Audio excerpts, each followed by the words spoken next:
Pan लगी जीव जगत संभव हो पारे उद्भिद जगत उपर 100% निर्भर करसन प्राणी जगत। मोर कहबार अर्थ कि आपण मैंने राग नहीं हो स्वाधीन आम हस्तलिपि लिखिचु क्रोध मनीषर परम शत्रु। आपण मैंने जिते रिश्मी होन दर्पण में टे मुह के देखबे तो केंदा दिशि तार पर तुलसी गछ सामने ठिया उठीदेवे केन के राग उभान हो खोजले भी नहीं पान। शाक सब्जी टी सकालू सकालू जब जोगाड़ नहीं करमा बोले घर लोक काଣା रांधबे से किसी ना किसी जोगाबार के पड़वा निजे जाकि भी तुली आनी पारबे।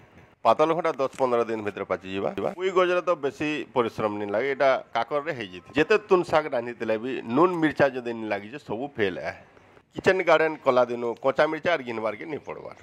अंगूर गजीटा मुड़े रेंग हो गलान ताके जदि स्ट्रंग सहारा देथिमा बोले बरस दुए परे लहरु क्वेढेट बागिर मोटा गछटे हो जाती। दुईटा भेराइटी अंगूर जगह है पाखे अच्छे विदेशी फल ड्रागन फ्रूट देखबार लगी जिते सुंदर स्वाद भी कम नहीं। मक्स मेलन तुलमा पुजुतिया दिन से दिन तक अपेक्षा करूँ। नमस्कार।